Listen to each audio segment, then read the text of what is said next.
आ आ ओ कीता।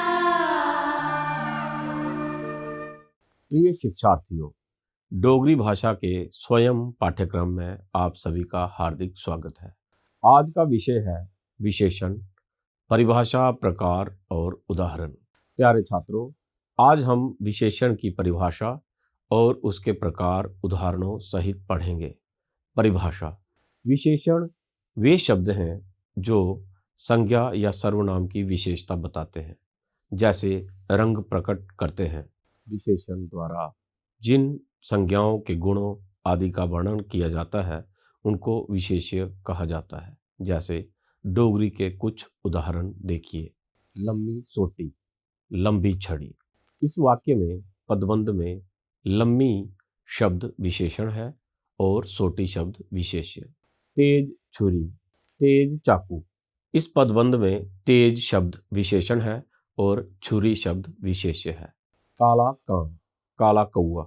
इस पदबंध में काला विशेषण है और कौआ शब्द विशेष्य है। शैल कुड़ी, खूबसूरत लड़की। इस पदबंध में शैल शब्द विशेषण है और कुड़ी शब्द विशेष्य है। डोगरी में विशेषण के प्रकार। अर्थ के आधार पर विशेषण के 4 प्रकार होते हैं। गुणवाचक विशेषण क्वालिटेटिव, संख्यावाचक विशेषण न्यूमेरिकल, नाम तोल विशेषण क्वांटिटेटिव और संकेतवाचक या सर्वनाम विशेषण डेमोन्स्ट्रेटिव। आओ अब इनकी एक एक करके चर्चा करते हैं।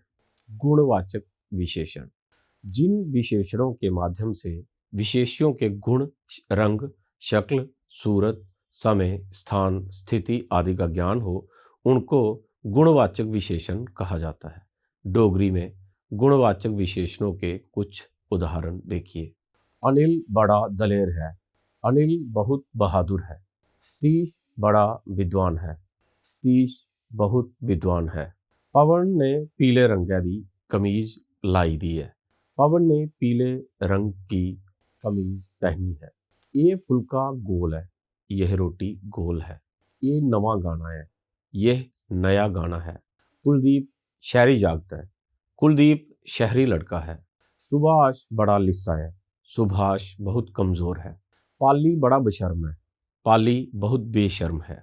मुनीश भारतीय दूतावास है, मुनीश भारतीय दूतावास है।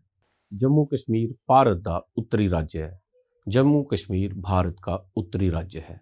संख्यावाचक विशेषण वे शब्द जिनसे विशेष्य की संख्या संबंधी जानकारी हासिल हो उनको संख्यावाचक विशेषण कहा जाता है। जैसे कुछ डोगरी उदाहरण। ये 2 कुर्सियां, यह 2 कुर्सियां हैं। ये पहला प्याड़ा है, यह पहला दिन है। ਇਹਦੇ ਕੋਲਾ दूने दाने मेरे कोल, इससे 2 गुणे दाने मेरे पास हैं। अस दमै जा करने आ, हम दोनों जा रहे हैं। असें 4-4 फुलके खाधे, हमने 4-4 रोटी खाई। नाप तोल वाचक विशेषण: यह विशेषण अपने विशेष्यों की नाप तोल संबंधी विशेषता प्रकट करते हैं। डोगरी में नाप तोल वाचक विशेषणों के कुछ उदाहरण देखिए। अज मती ठंड है, आज बहुत ठंड है। मेरा अद्धा काम मुक्की गया है, मेरा आधा काम खत्म हो गया है। ये मन आटे की बोरी है, यह मन आटे की बोरी है। काला कपड़ा 4 गज है, काला कपड़ा 4 गज है। नाले सा गाला 2 मील भी नहीं है, नाले से गाला 2 मील भी नहीं है। संकेतवाचक या सर्वनामक विशेषण: जो विशेषण अपने विशेष्यों की ओर संकेत करते हुए उनकी सूचना देते हैं उनको संकेतवाचक विशेषण कहा जाता है। इस तरह के विशेषण आमतौर पर सर्वनाम से बनते हैं, इसलिए इनको सर्वनामक विशेषण भी कहा जाता है। डोगरी में से संकेतवाचक या सर्वनामक विशेषणों के कुछ उदाहरण देखिए। एक कुड़ी पढ़ा करती है, यह लड़की पढ़ रही है। वो जागत स्कूल जा करदा है, वह लड़का स्कूल जा रहा है। आज क्लासा च कोई जागत नहीं आया, आज कक्षा में कोई विद्यार्थी नहीं आया। तेरे कोल खाने ਲਈ किश है, आपके पास खाने के लिए कुछ है। ਅੱਜ कौन अपने घर जा करता है, आज कौन अपने घर जा रहा है। तू मेरी केड़ी किताब कर लेती ही, तुमने मेरी कौन सी किताब घर ली थी। कल जेड़ा आदमी आया हा वो लेखक हा, कल जो आदमी आया था वह लेखक था। तुम अपनी गल सुनाओ, आप अपनी बात बताओ। प्रिय विद्यार्थियों, आज का हमारा विषय था विशेषण, परिभाषा, प्रकार और उदाहरण। उम्मीद है आप सबको अच्छा लगा होगा। धन्यवाद।